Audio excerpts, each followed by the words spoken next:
بسم اللہ الرحمن الرحیم۔ السلام علیکم، میری آپ سبھی سے التجا ہے کہ ایک مرتبہ درود ابراہیمی پڑھ لیجیے گا۔ بسم اللہ الرحمن الرحیم۔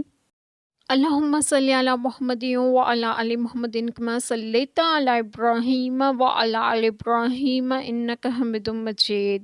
اللہم بارک علی محمد وعلی آل محمد کما بارکت علی ابراہیم وعلی آل ابراہیم انک حمید مجید۔ بسم اللہ الرحمن الرحیم۔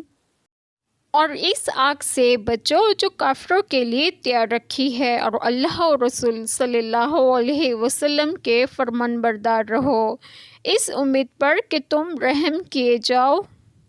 بسم اللہ الرحمن الرحیم۔ آج جو بات میں آپ لوگوں سے ڈسکس کروں گی وہ یہ ہے کہ حضرت ابن عباس رضی اللہ عنہما نے فرمایا، اس میں ایمانداروں کو خبردار کرنا ہے کہ سود وغیرہ جو چیزیں اللہ تعالیٰ نے حرام فرمائیں ان کو حلال نہ جانیں، کیونکہ حرام قطعی کو حلال جاننا کفر ہے۔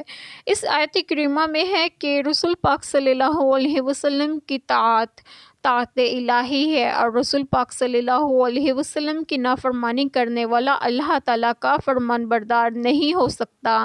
اللہ تعالیٰ ہم سب کے تمام گناہوں کو معاف فرمائیں اور ہمیں صراط مستقیم کی راہ پر گامزن کریں، اور آپ سب کو آپ کے گھروں میں خوش و خرم رکھیں اور صحت تندرستگی بھی دیں۔ آمین۔ جزاک اللہ خیر۔